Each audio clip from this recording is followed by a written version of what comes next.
Aujourd'hui, à l'émission, nous allons regarder sur quelle base Dieu agit présentement au milieu de nous. Voilà le thème que nous aborderons aujourd'hui à l'émission, la parole vivante.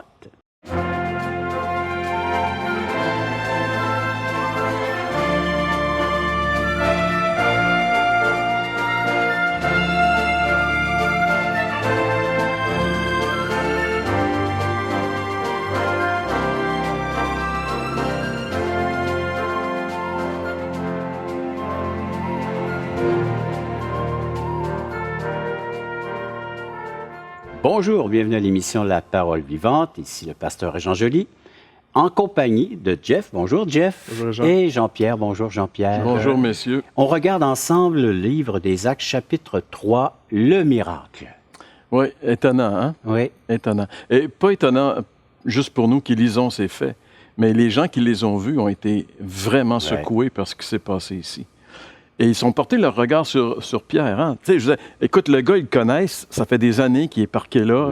Il attend de l'argent. Il marche pas. L'infirme, là, depuis 40 ans. C'est l'infirme. Tu sais, c'est le gars. C'est l'infirme. Hein? Il devait même l'appeler l'infirme. C'est lui. C'était son nom. C'est l'infirme. Et puis là, il se met à sauter, puis il se met à louer Dieu partout. Alors, il regarde ceux qui sont les gens qui ont permis que cette chose-là arrive. Il les regarde d'une telle façon que, écoute, c'est des gens extraordinaires, ces gens-là.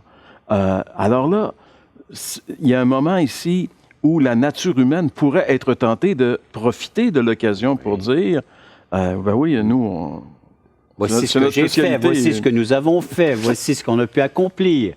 Est-ce que tu voudrais nous lire le texte? Avant qu'on commence lire le texte. Mettre les gens dans le contexte. Merci, Jeff. Donc, c'est Acte 3 et les versets 12 à 16. Alors, Acte 3, 12 à 16.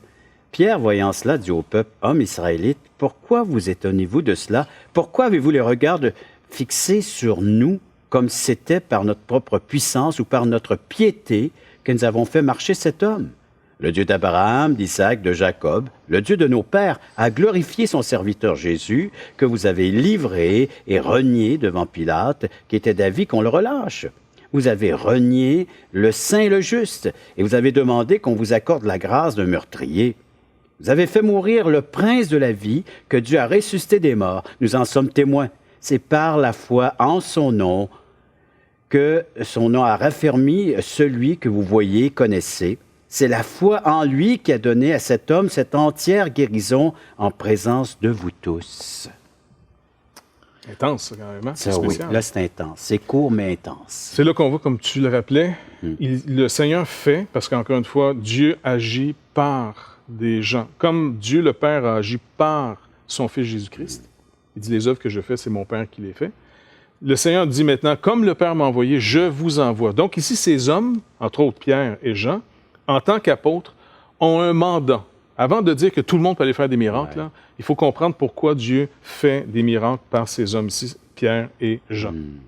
C'est pour établir leur témoignage, pour avoir l'attention des gens que ce qu'ils vont dire, leur foi en Jésus-Christ, la foi qu'ils ont dans l'œuvre accomplie par Jésus-Christ, va être, on pourrait dire, le fondement pour commencer ce nouvel édifice. Tout comme Jésus qui faisait des miracles pour pointer vers lui, les miracles sont faits au nom du Seigneur. Toujours pour pointer vers lui. Vers Jésus-Christ, tout le temps. Oui. Mais étant donné que cette fois-ci, c'est un intermédiaire, c'est-à-dire ce n'est pas Jésus lui-même, mais il va le faire à travers Pierre. Il y a le danger, parce qu'on le voit aujourd'hui, il y a beaucoup de chrétiens aux États-Unis, particulièrement des prédicateurs publics, etc., qui attirent les regards vers eux, et c'est eux qui font les miracles, c'est leur ministère. Il y en a des gens qui sont devenus très, très riches en attirant vers eux de cette façon-là. Mais ici, nous avons une très bonne leçon. Nous avons la réalité, la vie, la vérité, elle est là.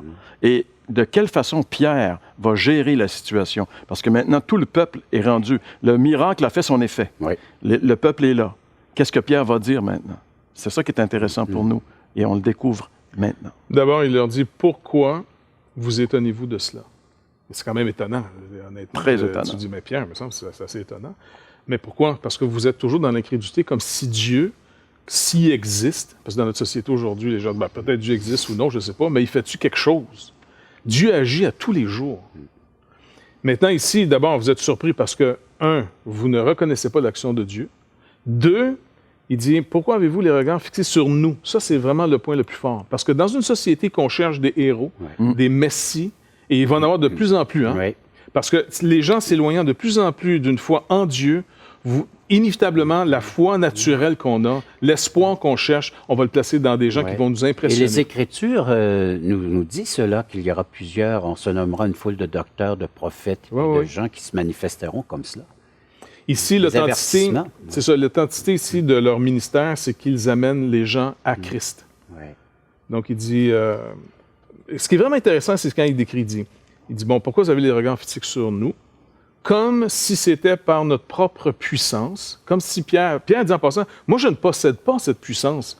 Les gens pourraient dire, ben écoute, ça s'est fait par toi, c'est toi qui as imposé les règles. Il y a une philosophie aujourd'hui qu'il faut puiser en nous certaines puissances. Oui, ça, c'est on a des ressources. Non, mais c'est très important de comprendre ce que Pierre dit ici. Ce n'est pas par notre puissance. Il reconnaît, lui, qu'il n'a pas, il n'a pas la humainement puissance. parlant. Il peut pas, c'est comme tu parlais des fameux... en tout cas, je sais pas qu'est-ce qu'ils sont. Les prédicateurs, mais appelons-les les prédicateurs. Les preachers, les preachers. Ben, c'est quand ils vont vous promettre, venez ce soir, il va y avoir des miracles. Attends, t'es qui, toi, là, pour... Si Dieu décide de faire quelque chose, il le fera bien. S'il ne veut pas le faire, t'es qui? Et souvent, ces gars-là vont dire, j'ai la puissance. Et si ça ne marche pas, c'est parce que t'es incrédule. Quand ça marche, le crédit est à eux autres, pas à Dieu en passant, à eux autres, à eux, leur puissance, ou il y en a qui sont plus subtils, à leur piété. Oui, parce que Pierre va dire puissance et piété. C'est pas par notre piété. Donc, c'est pas par une piété personnelle qui va chercher le mérite, qui va s'acquérir les choses. D'où l'importance que si, par exemple, quelqu'un prie ou même jeûne, que jamais cette personne s'imagine qu'elle est en train d'aller chercher quelque chose de la part de Dieu. Un jeûne, là, c'est un temps où est-ce que tu t'humilies devant Dieu pour reconnaître que si Dieu n'agit pas, toi, là, t'es sans ressources. Tu n'as pas la puissance, puis c'est pas par toi que les choses vont se faire. Non, mais il y a des gens qui se font leurrer, J'avais vu un reportage au réseau ABC, à la télévision américaine, où justement, il y avait un de ces prédicateurs, un des très, très populaires aujourd'hui. Je ne le nommerai pas, mais il s'habille toujours en blanc. Puis il allait dans une ville et il avait annoncé des miracles, mais les gens qui allaient se faire guérir devaient venir le voir avant, dans l'après-midi. Et cette femme-là est allée avec son fils qui était quadraplégique, et puis elle avait beaucoup d'espoir. Et quand ils ont inspecté le fils, ils ont bien réalisé que ça ne marcherait pas. Et ils ont retourné la femme. Et ABC est là. Et ce gars-là se nomme la puissance de Dieu pour guérir. C'est tellement différent des évangiles. C'est tellement différent du ministère qu'on voit ici de l'apôtre Pierre. Alors, c'est important que les gens réalisent. Il y en a même un que son émission de télévision s'appelait « L'heure de la puissance »,« The Hour of Power ». Tu sais, l'heure de la puissance. Pierre, il dit, ce n'est pas ma puissance, je n'ai pas de puissance. Tu sais, à un moment donné, il faut comprendre les choses et croire ce que la Bible nous dit au détriment, parce qu'on a tous des rêves, on aimerait tout ça l'avoir, tu sais, mais regarde, ça n'existe pas. Et ce sont des miracles choisis en temps et lieu par Dieu lui-même pour conduire encore les regards des gens sur la personne de son Fils bien-aimé, en qui il a mis toute son affection. Où sont vos regards? Qu'êtes-vous en train de contempler présentement ou de glorifier? La personne de Jésus-Christ? Faites-nous part en appelant 1-877-537-7647 ou visitez nos sites espoir.ca, toutchrétien.com. Après la pause, on va regarder davantage ce texte de Actes chapitre 3, cette guérison qui va glorifier notre grand Dieu Tout-Puissant et de voir comment Dieu agit encore aujourd'hui. Est-ce que vous réalisez la gravité d'avoir rejeté ce Jésus que Dieu avait glorifié pourtant au milieu de vous?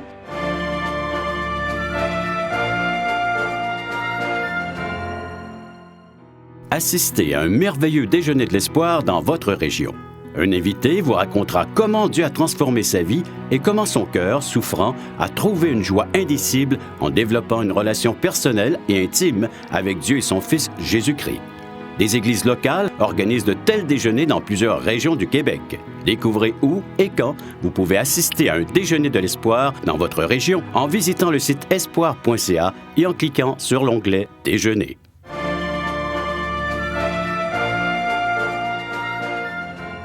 Acte chapitre 3 où Pierre explique la façon dont le miracle s'est produit parce que tous les regards sont sur lui.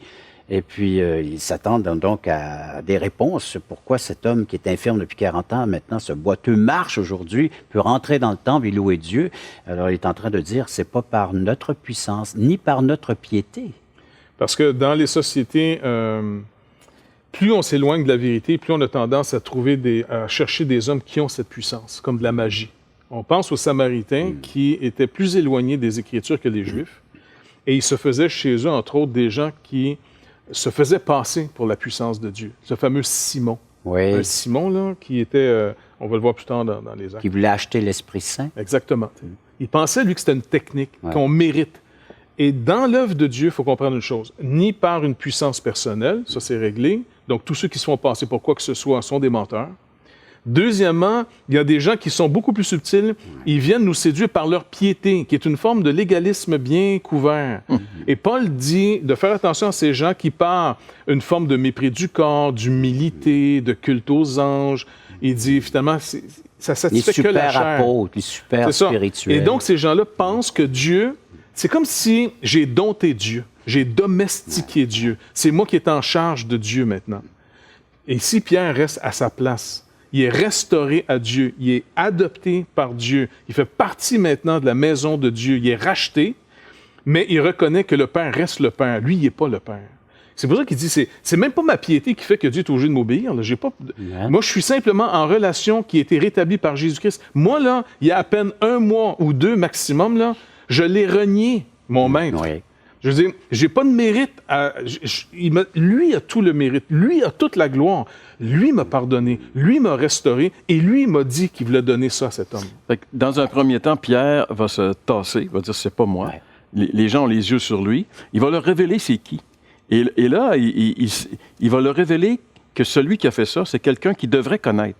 Il va leur parler de leurs racines. Il va leur dire le Dieu d'Abraham, d'Isaac, de Jacob, qui sont les patriarches d'Israël. Il parle à des Juifs ici. Alors, ces personnages-là, Dieu a révélé à travers quelque chose ici. Il a révélé la gloire de son serviteur Jésus.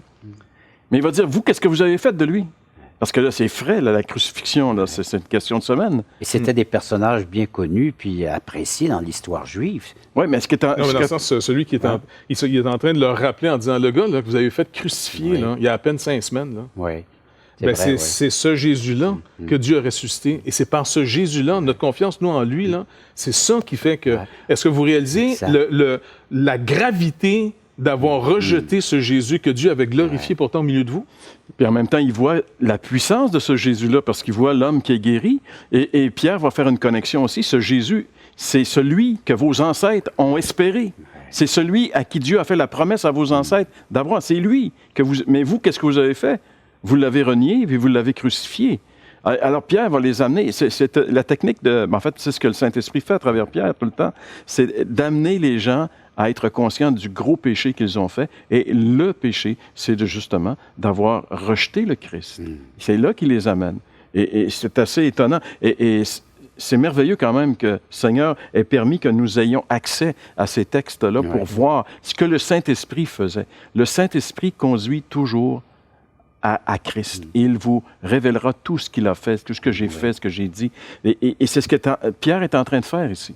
Il est la clé, et Jésus-Christ, la clé, la solution. Il est celui qui vient résoudre, et puis il est celui qui réalise cette promesse, cette prophétie dans tous ceux qui croient. Écoute, dans cette partie de la vie qu'on vit en ce moment, là, avant la mort, maintenant ici sur Terre, dans un monde vraiment confus, là, Jésus-Christ, c'est ce qui va faire un sens à cette folie dans laquelle on vit. C'est le seul qui va donner une espérance dans ce monde désespérant. Donc, si on rejette ce Jésus-Christ ici, dans un contexte précis, en le faisant mourir, il a fait mourir le prince de la vie, que Dieu a ressuscité des morts. Voyez-vous à quel point c'est grave? Si Dieu veut, là, il pourrait tout nous détruire maintenant de ce si grand crime qu'on a fait. Pire, non seulement vous n'avez pas voulu ce gars-là, vous avez demandé la grâce d'un meurtrier. Donnez-nous un meurtrier à la place de ce Jésus. Et qu'est-ce qu'on fait aujourd'hui dans nos sociétés? Donnez-nous n'importe quoi sauf ce Jésus. Bien, ce n'importe quoi va vraiment faire une vie misérable aux gens. Et puis ce n'importe quoi, c'est lui qui va dominer sur nos vies. Ouais. On devient des esclaves de ce qui domine sur notre vie. Et Jésus-Christ est comparé à un bon maître. Un maître qui s'humilie, qui s'abaisse et qui vient porter notre fardeau. Celui qui a dit, venez à moi, vous tous qui êtes fatigués, chargés, je vous donnerai du repos pour votre âme. Voilà celui que j'espère vous accepterez et non rejeterez, non rejeté pour une autre fois dans votre vie. La grâce se manifeste présentement. Le don de Dieu est offert à quiconque croit. Réagissez à l'instant même d'une façon positive. Composez notre numéro en 877-537-7647. Visitez nos sites espoir.ca, touchrétien.com et faites-nous part de ce qui se passe présentement là, dans vos réflexions. Ça nous fera plaisir de pouvoir les lire et répondre aussi. Un service gratuit. Après la pause, eh bien, on regarde et on poursuit la suite de décortiquer, d'analyser ce qui se passe présentement sous nos yeux et de la façon dont Dieu agit encore aujourd'hui. Finalement, elle a décidé de dire, Dieu n'a pas sa place chez nous. Bon, ben nous, là, c'est votre choix maintenant. Est-ce que vous faites partie du vous général? Le seul moyen de dire non, c'est de vous montrer publiquement que vous êtes pour Jésus-Christ.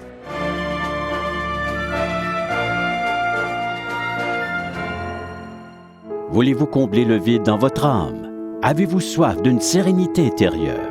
La souffrance de votre cœur vous lasse-t-elle? Appelez dès maintenant pour recevoir gratuitement un évangile de Jean pour connaître l'amour de Dieu, un Nouveau Testament pour trouver des réponses à plusieurs de vos questions, le livre Destination finale pour comprendre la nécessité du salut et finalement la Bible et le salut qui nous explique comment recevoir Jésus. Contactez-nous à espoir.ca ou composez 1-877-l'Espoir.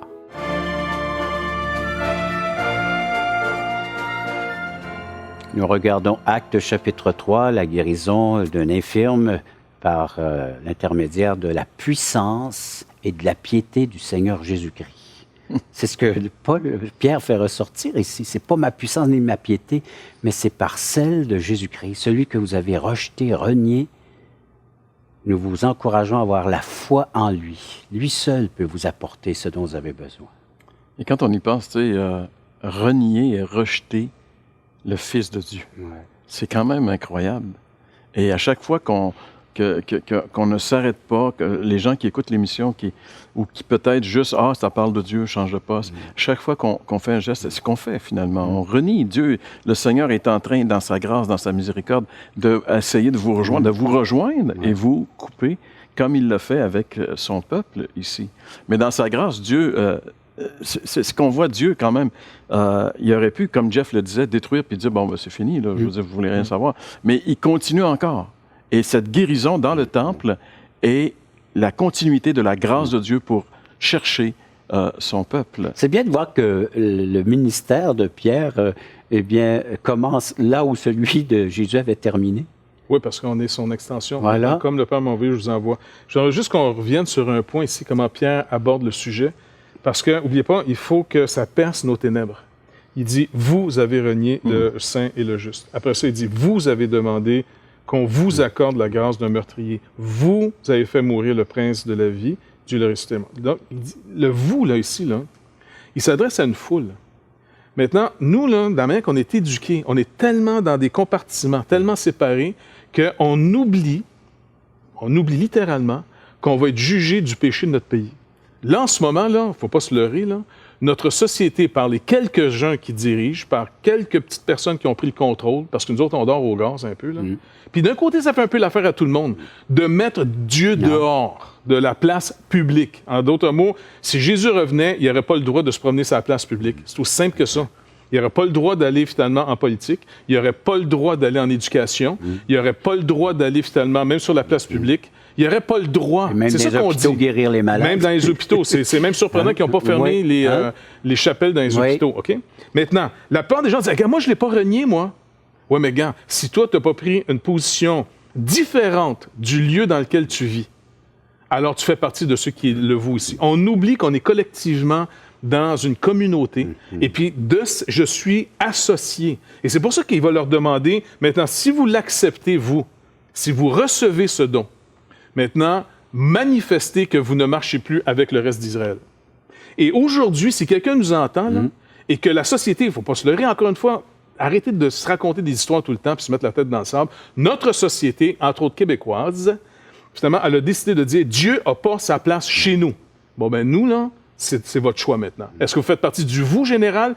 Le seul moyen de dire non, c'est de vous montrer publiquement que vous êtes pour Jésus-Christ. Et comment? j'ai cru en lui, c'est mon seul sauveur, je passe par les eaux du baptême pour rendre manifeste ma foi, et puis dorénavant, je me présente avant comme chrétien, deuxièmement comme citoyen du pays qui m'accueille. Et puis, je vois passant, je vais sûrement être un des meilleurs citoyens du pays parce que mon Dieu me commande d'avoir finalement de la charité pour les autres, de ne pas voler, de ne pas mentir, ainsi de suite. Donc, je vais être le citoyen, au fond, le plus agréable que tu peux avoir en tant que croyant. Mais si je n'ai pas pris position publiquement pour Jésus-Christ, alors tu es dans l'opinion générale de Jésus-Christ. Il ne faut pas oublier, encore une fois, ils ont dit à Jésus, dehors.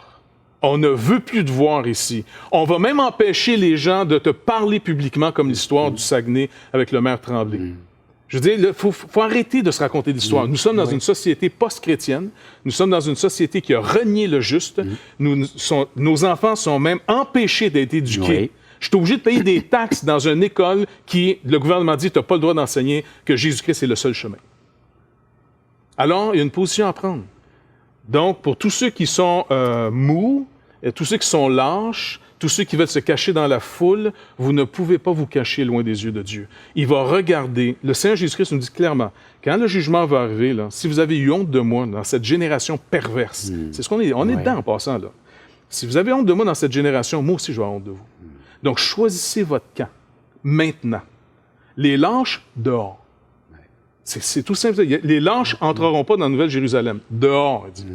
Donc, il faut arrêter de toujours jouer à la victime en disant « Non, je suis coupable. Oui, je l'ai renié. Oui, ça a fait mon affaire que ma société le rejette parce que ça m'a permis de vivre comme moi je voulais vivre. Mais maintenant, là, je suis plein de chaînes. Je suis plein d'esclavage. Ma vie est scrap. J'ai pas de sens à la vie. C'est pour ça, dans son amour, Dieu aurait pu dire « Vous avez été trop loin. » Mais même...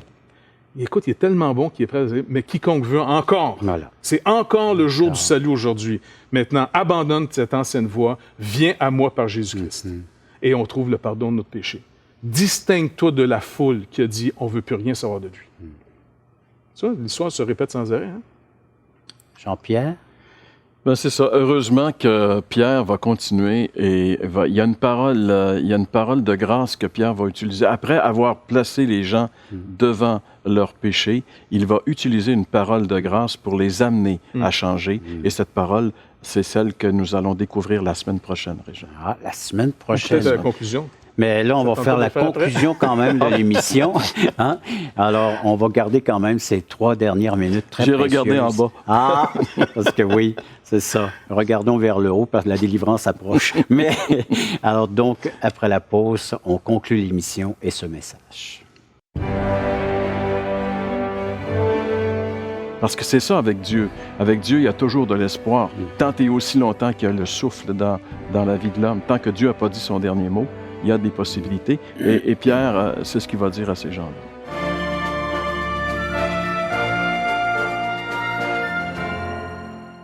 Espoirpourlecoeur.org aborde des problèmes que tous peuvent rencontrer un jour. Solitude, culpabilité, manipulation, rébellion et adultère. Chaque problème est clairement défini avec ses symptômes et ses caractéristiques. Des pistes de solutions sont données. Le but du site espoirpourlecoeur.org est d'encourager les chrétiens à s'entraider. Pour participer à l'une de nos conférences, consultez notre site espoirpourlecoeur.org.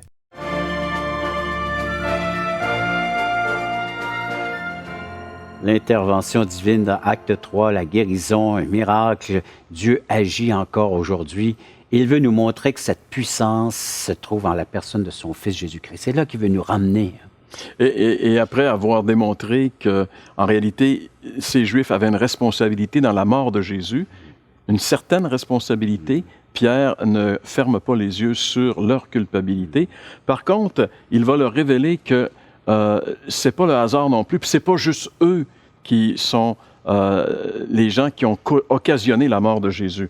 Il va, au verset 17 et 18, il leur dit « Maintenant, frères, je sais que vous avez agi par ignorance, tout comme vos chefs, mais Dieu a ainsi accompli ce qu'il avait annoncé d'avance par la bouche de tous les prophètes, à savoir que son Messie devait souffrir. » Vous avez accompli ça, vous avez renié, vous avez votre part de responsabilité, mais sachez bien ceci, au-delà de vous, Dieu avait son plan à accomplir, et dans son plan, son Fils devait souffrir comme le Messie. Et pour qu'il souffre, il fallait qu'il soit condamnés et Dieu vous a utilisé jusqu'à un certain point pour que ça arrive. Mais maintenant, il va y avoir, pour ces gens-là, malgré tout ça, il va y avoir encore une porte de salut. Il va y avoir une fenêtre ouverte là, pour qu'ils puissent se libérer de cette culpabilité-là. Parce que c'est ça avec Dieu. Avec Dieu, il y a toujours de l'espoir, tant et aussi longtemps qu'il y a le souffle dans la vie de l'homme. Tant que Dieu n'a pas dit son dernier mot, il y a des possibilités. Et Pierre, c'est ce qu'il va dire à ces gens-là. Et encore aujourd'hui, Dieu déclare exactement le même message, les mêmes vérités. Tous pécheurs, tous privés de sa présence, de sa gloire. C'est ce que le péché a fait. Il est venu interrompre cette relation, cette intimité avec notre Dieu créateur. Nous en sommes tous atteints. On est tous privés de cette présence de Dieu, mais il est prêt à nous déclarer tous justes, à une condition. C'est qu'on accepte ce qu'il nous offre. Il nous déclare coupables, déclare pécheurs, perdus, séparés d'avec lui, mais il nous offre encore une fois sa grâce, son pardon, sa réconciliation, cette puissance qui se trouve dans la piété du Seigneur Jésus-Christ, parce que Jésus-Christ s'est rendu obéissant, il a accompli parfaitement la promesse, le plan de Dieu, le divin plan pour le salut de l'homme pécheur, c'est en se rendant jusqu'à la mort de la croix. Et voilà ce qu'il nous offre. Dieu, aujourd'hui, nous offre par le médiateur, le seul intermédiaire, Jésus-Christ, qui a le pouvoir de nous pardonner, de nous réconcilier avec Dieu. Il veut nous déclarer juste, il veut te déclarer juste à l'instant même si toi, tu acceptes le cadeau, le don gratuit, la vie éternelle qui se trouve en la personne de Jésus-Christ. Voilà, il veut restaurer, il veut rétablir la communion. Il veut que tu reviennes vers lui, c'est de reprendre Dieu tel qu'il se révèle à nous dans les Saintes Écritures. Par ce miracle, c'est ce qu'il a accompli et c'est ce qu'il fait encore aujourd'hui. C'est le seul Dieu, le véritable, celui qui a fait les promesses donc depuis tous les temps. Et puis, il dit à la nation, reviens vers ton Dieu. Et aujourd'hui, il dit encore au peuple québécois et à tous ceux qui sont là à l'écoute de cette émission, reviens vers ton Dieu unique, celui qui a le pouvoir de te pardonner, de te réconcilier et de te faire vivre une éternité avec lui dans les bienfaits de sa personne, de sa nature. Merci encore de votre intervention et merci à chacun d'entre vous d'avoir été à l'écoute de cette autre émission de La Parole vivante.